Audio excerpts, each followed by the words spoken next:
Hello and welcome again. आप सभी का बहुत बहुत स्वागत है यूट्यूब सहेली चैनल में।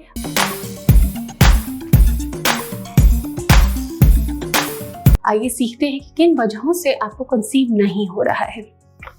सबसे पहली चीज, साल में 12 महीने होते हैं, तो 12 महीने महिला कंसीव नहीं कर सकती। अगर हम सही से फॉलिकुलर स्टडी करें 12 महीने एक महिला की, तो 6 से 8 महीने या 6 से 8 बार साल में इतनी अच्छी क्वालिटी के एग रिलीज होते फर्टाइल फीमेल में कि वो माँ बन सकती है।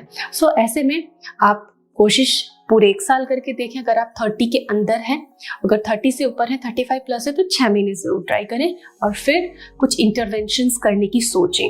मेनली आजकल क्या प्रॉब्लम आ रही है, क्यों कंसीव नहीं हो रहा है? Hormonal imbalance. शरीर की जो प्रकृति है वो आपके इस प्रकृति से, नेचर से, मदर नेचर से ट्यून्ड है, लेकिन लाइफ स्टाइल जो है आजकल और जा रहा है। लेट नाइट जगना, देख लीजिए आप अपनी दिनचर्या में पिछले 1 महीने का रिकॉल करके कि कितने टाइम आप 9-10 बजे, 10:30 बजे लास्ट सोए हैं। तो लेट नाइट जगने का रूटीन हो गया है, रेडिएशन का एक्सपोजर बढ़ गया है। टीवी, मोबाइल, पहले घर में एक फ़ोन होता था, अब सबके पास मोबाइल है, और एक नहीं कई के पास तो 2-2 फ़ोन होते हैं।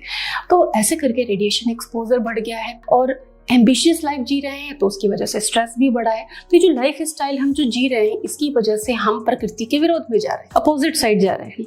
तो इससे क्या हो रहा है कि हमारे शरीर में हार्मोन्स असंतुलित हो रहे हैं, because our lifestyle is imbalanced.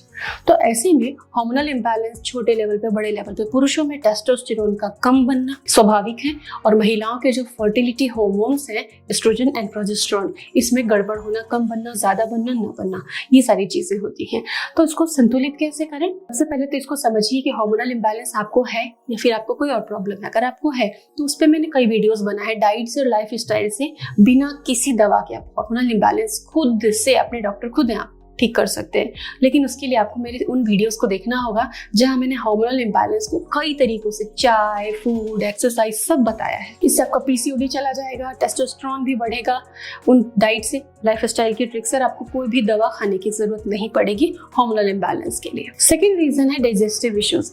आजकल देखा जाए तो ज्यादातर अपने आसपास हम देखते हैं तो हार्ड वर्किंग लोग बहुत कम है। कोई एक्टिव है तो मॉडरेटली एक्टिव होगा। जैसे कोई महिला है तो अपना घर का सारा काम कर रही है, मेड नहीं है उसके घर में, ठीक है, तो मॉडरेटली एक्टिव है। मोस्टली सेडेंटरी लाइफस्टाइल ही हम जी रहे हैं, मोस्टली। तो ऐसे में क्या होता है कि डाइजेस्टिव इश्यूज होते हैं, और आजकल सीलिएक डिजीज यानी ग्लूटेन से रिलेटेड, लैक्टोज इंटॉलरेंस से रिलेटेड प्रॉब्लम्स बढ़ रही हैं, तो डाइजेस्टिव इश्यूज भी बढ़े हैं। तो इसके लिए क्या करना चाहिए? आपको अपनी डाइट को समझना चाहिए। डाइजेस्टिव इश्यूज कैसे आपकी फर्टिलिटी खराब करेंगे, क्यों आपको प्रेग्नेंट नहीं होने देंगे? क्योंकि अगर डाइजेस्टिव इश्यूज हैं तो ऐसे में आपका हीमोग्लोबिन का स्तर प्रभावित होगा, तो प्रेगनेंसी सफल नहीं हो पाती है।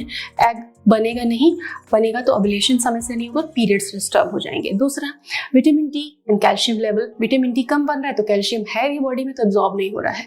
सो ये कुछ न्यूट्रिशनल इश्यूज आ जाते हैं डाइजेस्टिव प्रॉब्लम की वजह से। डाइजेशन में अगर दिक्कत है या फिर आहार अच्छा नहीं ले पा रहे, क्वालिटी फूड और डाइजेस्टिव इश्यूज भी एक कंसर्न है कि आपकी प्रेगनेंसी नहीं हो पा रही है। तीसरा रीजन कि महिलाओं को नहीं पता होता कि फर्टाइल डेज कब आ रहा है। तो फर्टाइल डेज यानी कि ओव्यूलेशन डेज महीने के 5 दिन का एक टाइम पीरियड होता है जब वो ज्यादा फर्टाइल होती है, फुली फर्टाइल होती है, और उन दिनों ओवरी से एग रिलीज होता है और वो कंसीव कर सकती है। तो फर्टाइल डेज को समझिए, इस पे भी मैंने आपको पूरी तरह एजुकेट करने की, समझाने की कोशिश की, कई वीडियोस में समझाया है। सो डिस्क्रिप्शन बॉक्स में ये सारे वीडियोस की लिंक है, या फिर आप चैनल की प्लेलिस्ट में जाएं और वहां से देखें। ओव्यूलेशन रिगार्डिंग आपको सारी जानकारी होनी चाहिए, नेचुरली प्रेडिक्ट कैसे करना है, किट से कैसे करना है, ताकि आपको पता चले कि आप कब फर्टाइल होते हो। इससे आपको ये पता चलेगा कि आपका ओव्यूलेशन हो भी रहा है या नहीं हो रहा। कई बार साइकिल में पीरियड तो रेगुलर होते हैं बट ओव्यूलेशन नहीं हो रहा होता है। तो सारी चीजें आपको अपनी बॉडी के बारे में जान लेनी चाहिए अगर प्रेगनेंसी नहीं हो रही है। कई बार ओव्यूलेशन हो रहा है, एग भी बन रहे हैं, हार्मोन्स भी ठीक ठाक है, लेकिन एग क्वालिटी पुअर है। तो एग क्वालिटी पुअर होने के कई कारण हो सकते हैं, है ना। कारणों को हम एक्सप्लोर नहीं करेंगे, लेकिन एग की क्वालिटी को बेहतर बनाने की डाइट जरूर फॉलो कर सकते हैं। और पुअर एग क्वालिटी को बेटर एग क्वालिटी बनाने की डाइट वीडियो मैंने आपसे शेयर की है कि आपको क्या खाना है, क्या नहीं खाना है, किस तरीके से खाना है, ब्रेकफास्ट में क्या प्रिपरेशंस होनी चाहिए आपके। तो इस तरीके से इन सभी इश्यूज को आप ठीक कर सकते हो खुद से। आपने वीडियो देखा है, अब आप समझदारी से अपने कंडीशन को समझें और इसका समाधान लेकर उसको हल कर सकते हैं। आशा करती हूँ आपकी काफ़ी मदद होगी इस वीडियो से। जुड़े रहें हमारे साथ। Do subscribe the channel. Thank you.